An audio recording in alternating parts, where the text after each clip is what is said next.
ہمارے پہ کچھ اور پابندیاں بھی لگی ہیں جبکہ انڈیا پہ وہ پابندیاں نہیں لگی. تو یہ بڑا کلیئر انڈیکیشن ہوتی ہے کہ وہ کس طرف کو جانا چاہتے ہیں اور کس کے ساتھ ریلیشن رکھنا چاہتے ہیں اور کن کے ساتھ نہیں رکھنا چاہتے. اور ہمارے ہاں بڑی ایک مذائقہ خیز قسم کی آج کل چل رہی ہے, کون بچائے گا پاکستان, کیا ٹرمپ بچائے گا پاکستان. تو ہم اتنا ان پہ تکیہ کیے کہ بیٹھے ہیں کہ اب ٹرمپ آئے گا اور ہمارے لیے سب کچھ کر کے چلا جائے گا, تو مجھے ایسا نظر نہیں آ رہا.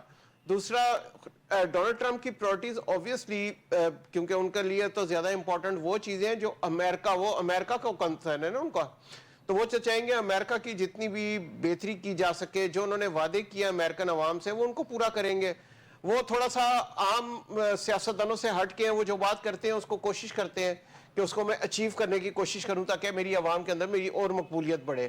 اور وہ ایک آپ کہہ لیں کہ کنونشنل قسم کے سیاستدان نہیں ہیں, وہ ذرا ہٹ کے سیاستدان ہیں, اور ان کا مقصد ہی ہے کہ ان کو پتہ ہے کہ میری شاید لاسٹ ٹرم ہو اور اس میں چند ایک ایسے کام کر جاؤں گا کل کو اگر میری ڈیفینیٹلی لاسٹ ہی ہے جی ان کی ٹرم. جی ہاں, کیونکہ سیکنڈ ٹرم ہے ان کی.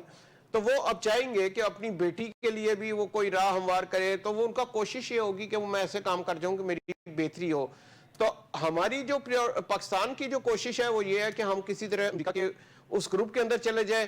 ہم یہ سمجھتے ہوئے بھی کہ اس ٹائم پہ وہ بھارت کے ساتھ بہت قریب ہے اور ہمارے ساتھ اس طرح نہیں ہے, وہ اسرائیل کے ساتھ بہت قریب ہے ہمارے ساتھ نہیں ہے, لیکن پاکستان کی خواہش یہ ہے کہ کسی بھی طریقے سے ہم امریکہ کے ساتھ بنا کے رکھیں تاکہ ہمارا بھی آگے فیوچر کے اندر تھوڑی سی بہتری آنا شروع ہو جائے. لیکن شیخ صاحب ایک ٹیک لے لیجئے, پھر میں نے کھچی صاحب کی طرف جانا ہے, کیونکہ یہ جو حکومت ہے موجودہ مرکزی حکومت ہے, اس کے اوپر ظاہر ہے کہ جو رجیم چینج کا داغ اور جو بائیڈن کی بڑے یہ قریبی ہیں الیکشن کیمپین میں بھی جن کے جو وزراء ہیں وہ کھل کر جو ہے ٹرمپ کی مخالفت بھی کرتے رہے, اور پاسٹ میں 3-4 سال پہلے جو ان کی ٹویٹس تھیں اور ان کے پروگرام تھے, ایون سو مچ سو کہ ہمارے وزیر داخلہ کا, وزیر دفاع اور اس کے علاوہ جو ہماری وزیر اعلیٰ ہیں ان کی جو ویڈیو تھیں اور جو اس کے بعد ٹویٹس کی تھی کہ انہوں نے ڈیلیٹ کر دیں, وہ اس وقت سوشل میڈیا پہ وائرل ہوئی ہیں. تو آپ سمجھتے ہیں کہ یہ ان کی دوری جو ہے, یہ جو ان کی قریبی قربت میں بدلنے کی خواہش ہے, یہ اسی تناظر میں ہے کیونکہ ان کے اوپر داغ ہے کہ یہ جو بائیڈن کی جو چینج تھی جو ڈونلڈ لو نے کیا اور اس کے بعد ہمارے ایمبیسڈر نے کیا یہاں پر امریکن نے, تو اس کے بعد اب ان کی خواہش ہے کہ اپنے اقتدار بچانے کے لیے یہ قربت حاصل کریں ڈونلڈ ٹرمپ کی.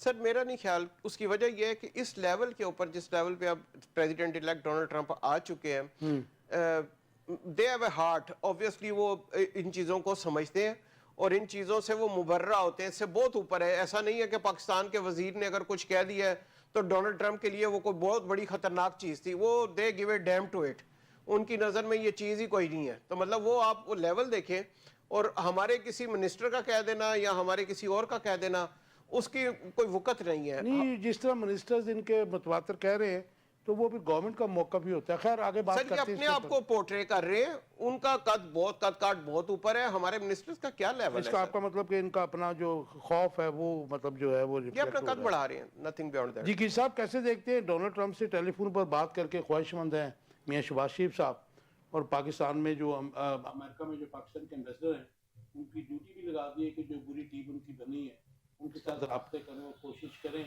کہ ٹیلی فونک بات ہو سکے. بہت شکریہ کاشف صاحب. اس کیس میں آپ دیکھیے گا کہ سب سے پہلے تو ہمارے پرائم منسٹر صاحب نے جیسے ہی ڈونلڈ ٹرمپ صاحب پریزیڈنٹ بنے تو انہوں نے پہلے تو لاء کی وائلیٹ کی ہے. سب سے پہلے آپ نے ایکس کو پاکستان میں بین کیا ہوا ہے, لیکن آپ نے وی پی این شاید یوز کر کے یا ملک سے کہیں باہر جا کے آپ نے ان کو پہلے مبارکباد تو دے دی ہے. ڈپلومیسی باقی جہاں تک بات ہے ٹیلی فون پہ بات کرنا تو ڈپلومیسی ہے.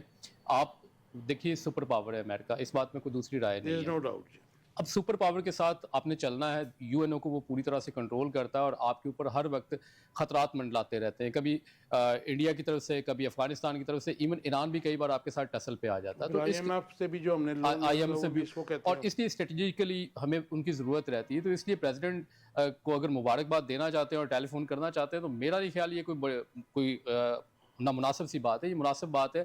آپ اپنی ڈپلومیسی کو اتنا اسٹرانگ کریں, اپنے آپ کو فائنینشلی اتنا اسٹرانگ کریں, اپنے آپ کو اسٹریٹجیکلی اتنا اسٹرانگ کریں تاکہ لوگ آپ کے ساتھ بات کرنا مناسب سمجھیں. دیکھیے جیسے بات ہو رہی تھی پیوٹن, جیسے ہی وہ الیکٹ ہوئے پریزیڈنٹ, تو انہوں نے سب سے پہلی کال پیوٹن کو کی ہے, کیونکہ وہ ان کی ایک اہمیت ہے. وہ سپر پاور اپنے آپ کو کلیم کرتے ہیں, ان کا بہت ساری چیزوں کے اوپر کنٹرول ہے. تو اس انداز میں میں یہ سمجھتا ہوں کہ اگر پرائم منسٹر آفس نے یہ کوشش کر رہا ہے اور انہوں نے وہاں پہ اپنے ڈپلومیٹ آفس کو کہا ہے کہ وہ اپنے رابطے تیز کرے اور ملاقات کا کوئی بندوبست کریں یا ٹیلی فون کا کوئی بندوبست کریں, تو یہ ایک اچھی چیز ہے. آپ سمجھتے ہیں کہ جو پیوٹن کو کیا تو یہ ان کے جو الیکشن میں ظاہر ہے کہ یوکرین کی جو جنگ تھی اس کے اوپر بھی ان کا بڑا واضح موقف تھا کہ میں وہ بند کرواؤں گا. دیکھیے امریکنز خود جو ہیں وہ جنگوں سے تنگ آئے ہوئے ہیں, وہ فائنینسز میں کرائسس کے اندر موجود ہیں, اس لیے وہ چاہتے ہیں کہ ان ساری چیزوں سے وہ چھٹکارا پائیں, they get rid of it, اور اس سے نکل کر وہ اپنے بزنس کو اسٹرانگ کریں, اپنی اکانومی کو اسٹرانگ کریں, اپنے ملک کو اسٹرانگ کریں, اپنے لوگوں کے لیے کام کریں, نہ کہ وہ الائز کی جنگوں میں وہاں سے چلیں یوکرین میں آ جائیں, یوکرین سے چلیں فلسطین کے نہتے اور معصوم لوگوں پر اسرائیل کے حملے کروائیں. یہ ساری فنڈنگ بھی تو ہے نا جی ان کے. الٹیمیٹ یہ ساری چیزیں تو اس کی. جی ریاض صاحب کیسے دیکھتے ہیں, میں خواہش ہے مطلب معصومانہ خواہش کہہ لیجئے what ever you call it, لیکن انہوں نے کہا جی کہ میں ان سے مبارکباد ٹیلی فون پہ دینا چاہتا ہوں, ویئرز میں ایز فار ایز آئی نو مودی نے تو فون کر بھی دیا ہے, میں خیال وہ ان کی بات ہو گئی جو میڈیا میں رپورٹ ہوا. بسم اللہ الرحمن الرحیم. سب سے پہلے تو بہت شکریہ کاشف بشیر خان صاحب. میری دعا ہے کہ اللہ سبحانہ و تعالیٰ آپ کو ایمان و صحت والی لمبی عمر عطا فرمائے اور آپ اسی طرح اسلامیت, انسانیت, پاکستانیت اور ادبیت کا پرچار کرتے رہیں. Thank you. اب آتے ہیں آپ کے سوال کی طرف. دیکھیں, ایک پاکستان وہ تھا جب پاکستان کا صدر امریکہ جاتا تھا تو امریکی عوام اہم نمائندگان کے ساتھ سڑکوں کے دونوں اطراف میں کھڑے ہو کر پاکستانی صدر کا استقبال کیا کرتی تھی.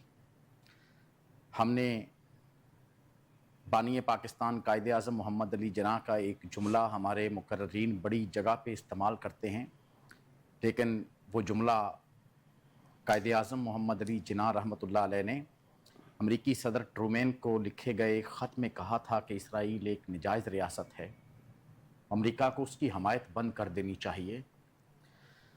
اب پاکستان میں ڈیموکریسی کے نام پر ایجنٹوکریسی کے 7 اشرے جو ہیں وہ مکمل ہونے والے ہیں. ان 7 اشروں میں جو ہماری حکمران اشرافیہ ہے یہ عوام کی تائید و حمایت سے نہیں آتی ہے, یہ غلاموں کی صف میں کھڑے ہوئے ہیں اور غلاموں کی صف میں رہنے والے لوگوں کی دنیا عزت نہیں کرتی ہے. ہم پاکستان, بلا شبہ پاکستان کا ازلی اور ابدی دشمن ہندوستان ہے, اور آپ نے کہا کہ مودی نے انہیں مبارکباد کا فون کر بھی دیا ہے. یہ کوئی بہت اچھی بات نہیں ہے کہ پاکستان سفارتی اعتبار سے ہر روز ہر آتے دن کے ساتھ تنہا ہو رہا ہے. پاکستان مرکزی مسلم لیگ یہ سمجھتی ہے کہ جب عوام کی طاقت کسی حکمران کے ساتھ ہوتی ہے تو دنیا ان سے بات کرنے کی خواہش مند ہوتی ہے. ہم پاکستان کو اس مقام پر لے آئے ہیں کہ اب دنیا کا کوئی حکمران پاکستانی حکمرانوں سے بات کرنے کے لیے تیار نہیں ہے. میں سمجھتا ہوں یہ پاکستان کی توہین ہے, یہ پاکستان کی تذلیل ہے, اور پاکستان کی سیاست کو اب میچور ہونا چاہیے. پاکستان کی سیاست کو اور اہل ریاست کو یہ فیصلہ کرنا چاہیے کہ ہم کب تک عوام کے محبوب سیاستدانوں کو عوام کی پہنچ سے دور رکھیں گے. جب عوام کے محبوب نمائندے حکمران بنتے ہیں پھر پاکستان باوقار ہوتا ہے, پاکستان سربلند ہوتا ہے, اور دنیا بھی پھر پاکستان کو عزت و تکریم کی نگاہ سے دیکھے گی. Right, thank you very much جی. آپ کا آ گیا اسٹانس. شیخ صاحب, ریاض میں آج عرب سربراہ کانفرنس کا انعقاد ہے, یہ ایمرجنسی میں ہوا ہے, تو آپ کیا سمجھتے ہیں کہ وہ تقریریں تو بڑی دلکش تھیں تمام لوگوں کی وہاں پر, بشار الاسد ہو یا مصر کے صدر ہوں یا پھر کوئی اور ہو, ایون شہباز شریف صاحب نے بھی کہا کہ جی ان کی خواہش لگتی ہے کیونکہ اسلحہ تو ظاہر ہے اسرائیل کو سپلائی بند نہیں ہو سکتی ہے. انہوں نے کہا جی ان کا اسلحہ جو ہے وہ اس کی سپلائی روک دی جائے اور ان کو عالمی جو ہے عدالت میں ان کا ٹرائل بھی کیا جائے. تو آپ کیا سمجھتے ہیں کہ آج کے بعد مشرق وسطیٰ میں اسرائیل کی بربریت میں کوئی کمی آئے گی اس کانفرنس کے بعد؟ اور کیا اس کے ساتھ ایڈ کر لیجئے کہ ٹرمپ کے آنے کے بعد سچویشن کو چینج ہوگی مشرق وسطیٰ میں؟ سر اس میں 2-3 چیزیں بڑی اہم ہیں. ایک تو ڈونلڈ ٹرمپ کے کیمپین کے اندر زائنسٹ کا بڑا ہاتھ ہے. زائنسٹ وہ ہیں جنہوں نے قبضہ کیا ہوا ہے فلسطینیوں کی جائیدادوں پہ, پراپرٹی پہ, فنڈنگ بھی ان کی ہو رہی ہے. زائنسٹ وہ لوگ ہیں جو کہ نجائز قبضہ کر کے بیٹھے ہوئے ہیں. اوور آل اگر آپ دیکھیں تو اس کانفرنس سے زیادہ مجھے ایک چیز نظر آئی ہے کہ یورپ کے اندر ایک فٹ بال کا میچ ہوا ہے جو کہ وہ بہت زیادہ کریزی ہوتے ہیں جی اور ادھر اسرائیلیوں کو انہوں نے مارا ہے باقاعدہ. کس نے مارا ہے؟ گوروں نے مارا ہے. انہوں نے کہا تم ظلم کر رہے ہو فلسطینیوں کے اوپر. اس سے آپ اندازہ کر لیجئے جو آج سے چند سال پہلے اسرائیلیوں کے ساتھ ہوا کرتے تھے ان کو بھی نظر آ گیا ہے کہ اسرائیل ظلم کر رہا ہے نہتے فلسطینیوں کے ساتھ. تو یہ بہت بڑی بات ہے. اب آ جاتے ہیں کہ یہ کانفرنس کا انعقاد ہونا بہت اچھی بات ہے کہ آپ نے کانفرنس کا انعقاد کیا ہے, لیکن کیا میں یہ سمجھ لوں کہ اس کانفرنس کی وجہ سے جس جگہ پہ حماس نے پورا ایک کوشش کی اسرائیل کے ساتھ مقابلہ کرنے کی, اس کے بالکل ساتھ ایک پچھلی سائڈ پہ سمندر ہے, ادھر اسرائیل ہے, ایک طرف ایجپٹ ہے, ایجپٹ نے اپنا بارڈر بند کیا ہوا ہے حماس کے ساتھ, ایک مسلمان ملک اپنے مسلمان بھائیوں کو جگہ نہیں دے رہا کہ وہ اس سائڈ پہ آ سکیں, دوسری طرف لبنان ہے, لبنان کی سائڈ کا بارڈر بند ہے. تو آپ یہ دیکھیے کہ غزہ کے وہ محصورین یا غزہ کے وہ بیچارے مظلوم جن کے اوپر بمباری کی, جن کو شہید کیا گیا, چلے میں کہتا ہوں اسرائیل نے تو ظلم کیا ہی کیا, اس میں تو کوئی شک ہی نہیں تھا, کیا وہ بیچارے آگے سمندر میں چلے جاتے؟ ایجپٹ کو چاہیے تھا اپنا بارڈر کھولتا. ہم مسلمانوں میں آپس سے اتفاق نہیں ہے, ہم جتنی مرضی کانفرنسز کر لیں, ہم کہتے ہیں کل کو کسی مسلمان حکمران کو 2 پیسے زیادہ ملیں گے, وہ پھر دوبارہ اسرائیل کے ساتھ چلا جائے گا, وہ پھر دوبارہ امریکہ کے ساتھ چلا جائے گا. تو مجھے اس کانفرنس سے زیادہ بہتر لگا ہے کہ فٹ بال میچ کے اندر جو اسرائیلیوں کو مار پڑی ہے, میرے لیے وہ زیادہ امپورٹنٹ ہے کہ عام یورپ کے باشندے کو پتا چل گیا ہے کہ اسرائیل ظلم کر رہا ہے فلسطین کے ساتھ. وہ تو پبلک سینٹیمنٹ ہو گیا نا جی. تو سر یہ ظلم کی داستان پہلے نہیں تھی نا, آج سے سال پہلے آپ جاتے سب کہتے تھے نہیں اسرائیل مظلوم ہے, آج سب کہتے ہیں نہیں اسرائیل ظالم ہے. تو یہ ایک پرسیپشن جو چینج ہوا ہے, کل کو ان کے حکمرانوں کے اوپر ڈیفینیٹلی اس کا امپیکٹ آئے گا. رائٹ. کھچی صاحب, آپ سمجھتے ہیں کہ یہ جو ریاض میں او آئی سی کی کانفرنس ایمرجنسی میں ہوئی ہے, کوئی ایفیکٹ پڑے گا, کوئی پازیٹیو ایفیکٹ پڑے گا, یا پھر ہم کیج کر سکیں گے اسرائیل کو؟ ویسے تو یہ بھی کہا جا رہا ہے, ایک پرسیپشن یہ بھی ہے کہ ٹرمپ نے جو اپنی الیکشن کمپین میں وعدہ کیا تھا کہ میں غزہ کی جو صورتحال ہے, یہ جنگ ہے یا مشرق وسطیٰ میں ہے, اس کو بند کراؤں گا. تو یہ جو او آئی سی کی کانفرنس ہو رہی ہے اس کی ہی تیاری ہے, کیونکہ ان کو سپورٹ ڈیفینیٹلی جو مشرق وسطیٰ کے ممالک ہیں مڈل ایسٹ کے, ان کی چاہیے ہوگی. تو یہ کہہ رہے ہیں کہ جی پرسیپشن ایک یہ بھی پھیلایا جا رہا ہے یا ہے کہ جی یہ اس کی تیاری ہے. دیکھیے جی, اگر ڈونلڈ ٹرمپ صاحب کی بات کرتے ہیں, انہوں نے اگر جنگ رکوانی ہوتی جس طرح سے انہوں نے سب سے پہلا فون پیوٹن کو کیا ہے, تو وہ پہلا فون نیتن یاہو کو بھی کر سکتے تھے. انہوں نے نیتن یاہو کو اب تک کال نہیں کی. اس کا مطلب یہ ہے کہ وہ یہ نہیں چاہتے کہ جو اسرائیل کی ظلم اور بربریت کی داستان فلسطین میں رقم ہو رہی ہے اس سے اسرائیلیوں کو روکا جائے بنیادی طور پر. اور دوسری بات یہ ہے کہ یہ نعرہ الیکشن کے اندر جہاں پہ لوگوں کو پتہ چلتا ہے, جہاں پہ کینڈیڈیٹس کو پتہ چلتا ہے کہ کوئی ایسا نعرہ ہے جس نعرے کی بنیاد پر ہمیں فیور مل سکتی ہے, تو وہ ہمیشہ لگاتے ہیں. جیسے شیخ صاحب بات کر رہے ہیں, میں آتا ہوں, سوری ٹو انٹرپٹ یو, لیکن اس نعرے کی وجہ سے بڑی اسٹرانگ لابی جو مسلمانوں کی تھی 25 لاکھ ووٹرز تھے, مسلمان ووٹرز تھے, بیسیکلی ان کو انہوں نے اٹریکٹ کیا ہے. یہ ان کا الیکشن سٹنٹ مجھے تو نظر آتا ہے, بظاہر یہ نظر آتا ہے, کیونکہ نیتن یاہو کو اب تک ان کی کال نہیں آئی, نہ انہوں نے آن بورڈ لیا, نہ انہیں بتایا, نہ پوچھا. اور دوسری بات یہ ہے کہ جنگ ہوتی ہے 2 فوجوں کے درمیان, رائٹ, اور جہاں ایک طرف فوج اور دوسری طرف نہتے لوگ ہوں جو اپنے گھروں کے اندر کہیں چھپ کے بیٹھے ہوں اور ان کو ظلم و بربریت کا نشانہ بنا دیا جائے, یہ جنگ نہیں ہوتا, یہ صرف ظلم ہوتا ہے, اور ظلم کی یہ داستان رقم ہو رہی ہے. اور ایسے لوگ جو درد دل رکھتے ہیں, جو انسانیت کی بات کرتے ہیں, وہ یورپ کے فٹ بال گراؤنڈ کے اندر ہو وہاں بھی مارتے ہیں, اور جو حماس کی طرح کھڑے ہو کر اپنے پاؤں پر کھڑے ہوتے ہیں اور دشمن کو للکارتے ہیں, اور ایسے لوگوں کے لیے کو میں سلیوٹ پیش کرتا ہوں. اور غازہ میں شہید نہیں ہے, اور وہاں پہ جو شہید تو ہوئے ہیں, جو بچ گئے ہیں میں ان کو صرف اور صرف غازی کہتا ہوں. اسرائیل نے اپنی طرف سے ہر وہ ممکن کوشش کی ہے جس سے وہ غازہ میں ہر طرح کی بربریت کر سکتا, اس کو ملیا میٹ کر سکتا, نیست و نابود کر سکتا, اور وہاں جا کر قابض ہو جاتا. اسرائیل نے اپنی ہر ممکن کوشش کر لی ہے. یہ اللہ کی طرف سے ایک مدد ہے جس کی بنیاد پر غازہ میں آج بھی غازی موجود ہیں. آج بھی فلسطین اپنے پاؤں پر کسی حد تک کھڑا ہے, باوجود اس کے لبنان کا بارڈر سیل کیا گیا, ایجپٹ کا بارڈر سیل کیا گیا, اس کے باوجود وہ ان کے پاس دیکھیے آپ خوراک کی ٹرانسمیشن نہیں ہے, کہیں سے بھی نہیں ہے. ہمارے یہاں پہ ایک فنڈ کریٹ کیا گیا وزیر اعظم کی طرف سے, لیکن آپ دیکھیے اس میں سے اس کی ترسیل وہاں کتنی ہوئی ہے, مواصلات کتنی ہیں, بالکل نہیں ہے, نہ ہونے کے برابر ہے. اور آپ کا کوئی بھی گورنمنٹل آفس جو ہے اس کے بارے میں جواب نہیں دے سکتا, کیونکہ ہم وہ جو بات میرے بھائی کر رہے تھے کہ جو قومیں گری ہوتی ہیں اپنے معیار سے, ان کی کوئی قدر نہیں کرتا, اور اسی کی بنیاد پر اگرچہ ہم نے ایک کوشش کی لوگوں کو سینٹیمنٹس ان کے اپنے ساتھ لے جانے کی, ایک ایسی سوچ ڈیولپ کرنے کی کہ ہم غازہ کے, ہم فلسطین کے مظلوموں کے ساتھ کھڑے ہیں, ہم اس میں بھی کامیاب نہیں ہو سکے. اب آتے ہیں, آپ کا ایک پرٹیکولر کویسچن تھا کہ یہ جو کانفرنس کی گئی ہے اس کا کوئی فائدہ ہوگا یا نہیں ہوگا. اگر یہ پیپرز تک محدود رہی اور اس پر کسی طرح سے کوئی کام نہ کیا گیا, اور ہمارے جو ارباب اختیار ہوں گے, جو کانفرنس کے منتظمین ہوں گے, جو ان کے پارٹنرز ہوں گے, جو الائز ہوں گے, وہ اگر اپنے اس موقف کو اقوام متحدہ میں اسٹرانگلی پریزنٹ نہیں کر سکیں گے, وہاں پہ کسی قسم کی ریزنٹمنٹ یا ریٹیلیشن کی بات نہیں کریں گے, تو یہ کبھی بھی کامیاب نہیں ہو سکیں گے. کیونکہ نیتن یاہو اور اسرائیل جو ہے وہ سٹبرن ہے, وہ بالکل اڑے ہوئے اپنی بات پر, ڈٹے ہوئے اپنی بات پر. وہ کہتے ہیں جی ہم نے جی فلسطین کو مٹا کر چھوڑنا ہے. تو میرا خیال ہے کہ اب بھی ان کو ہوش کے ناخن لینے چاہیے اور اس کانفرنس کو بامقصد بنانا چاہیے, بامانی بنانا چاہیے اور فروٹفل ہو, جس سے اس کے بنیادی مقاصد حاصل ہو سکے. لیکن ایک چیز کا تو ڈفرنس میرے خیال میں آئے گا کہ ہم نے دیکھا کہ جب سے جنگ شروع ہوئی ہے, ایک تو یہ جنگ پرلونگ کر گئی, اور اس میں جو ہے اس میں بڑی جو ہے مخالفت اسرائیل کے اندر سے بھی, شہریوں کی طرف سے بھی آ رہی ہے. ان کے وزیر دفاع نے بھی ریزائن کر دیا ابھی تھوڑے دن پہلے, 2-4 دن پہلے.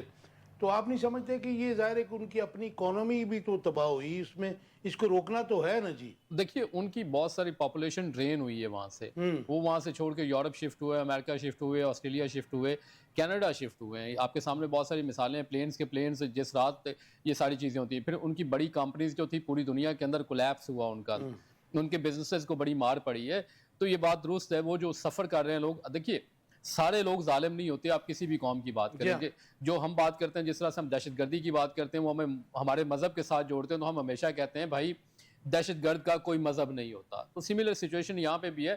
وہاں پہ بھی وہ چند لوگ ہیں, دہشت گرد لوگ ہیں, جن کے جو پلوٹڈ مائنڈڈ ہیں, جو دہشت پھیلا رہے ہیں, جن کے ٹیررزم بیسڈ مائنڈڈ ہیں, وہ چند لوگ ہیں. اور وہ چند لوگ جو ہیں کچھ لوگوں کو جکڑ لیتے ہیں, اور یہی وہاں پہ بھی ہو رہا ہے. نیتن یاہو اسٹبرن قسم, جس پہلے بھی میں نے عرض کی ہے کہ وہ ضدی سا آدمی اور اپنی ضد پہ اٹا ہوا ہے, اور یہ دیکھنے کو تیار نہیں ہے کہ دیکھیے سب سے پہلی چیز جو ہے, دنیا کا سب سے بڑا مذہب جو ہے وہ انسانیت ہے. انسانیت, اب اسلام کی بات کرتے ہیں تو اس کے اندر بھی سب سے پہلے ہمیں انسانیت ہی سکھائی گئی کہ آپ اخلاق اپنا بہتر کریں, اپنے اعمال بہتر کریں, باقی چیزیں کریں. تو سملر سچویشن ہے یہاں پر بھی. جی ریاض صاحب کیسے دیکھتے ہیں آپ کو یہ عرب سربراہ OIC کی کانفرنس جو ہے, بڑی دلکش تقریریں تو ہوئی ہیں, اور مطلب ظاہر ہے کہ حوصلہ افزا بھی ہیں ایک عام جو ہے شخص اس کے لیے, لیکن کیا عملی طور پر بھی کچھ اس کا امپیکٹ ہوگا, اور کیا یہ مسلمان جو اکٹھے ہو پائیں گے؟ تاکہ ظاہر ہے کہ اگر یہ اکٹھے ہوں گے تو یہ ڈیوائیڈ جو ڈویژن ان کی ہوئی ہے بڑی خطرناک ہے. جیسے بھی لبنان کی بات ہو رہی, مصر کی بات ہو رہی, تو انہوں نے جو مظلوموں کے لیے اپنی سرحدیں بند کی ہوئی ہیں, تو وہ تو میرے خیال میں کوئی دشمن بھی ہوتا تو نہ کرتا. دیکھیں, ایک تو ٹرمپ کی آمد سے میں تو کسی خوش گمانی میں مبتلا یا ملوث بالکل بھی نہیں ہوں. ٹھیک ہو گیا. اس وقت جو اہل غزہ یا فلسطین کی صورتحال ہے, وہاں پر ایک ایک شہید کی پاکیزہ روح اور ایک ایک غازی جو ہے وہ پکار رہا ہے, میں تشنگی ہوں یہ قصہ ہے مختصر میرا, میں تشنگی ہوں یہ قصہ ہے مختصر میرا, سمندروں کے کنارے جلا ہے گھر میرا, اب اسے چھو بھی نہ پائیں گے ہاتھ ظالم کے, اب اسے چھو بھی نہ پائیں گے ہاتھ ظالم کے, فراز صبر پہ رکھا ہوا ہے سر میرا. تمہارے پاس تو ہیں اسلحے بھی لشکر بھی, تمہارے پاس تو ہیں اسلحے بھی لشکر بھی, میں کچھ نہیں ہوں تو ہے کس لیے ڈر میرا. یہ صورتحال بڑی سنگین ہے. مسئلہ فلسطین پر گفتگو کرتے وقت ہمیں اپنے لوگوں کو آج بتانا ہوگا, اپنی قوم کو بتانا ہوگا کہ جو لوگ 1916 کے اندر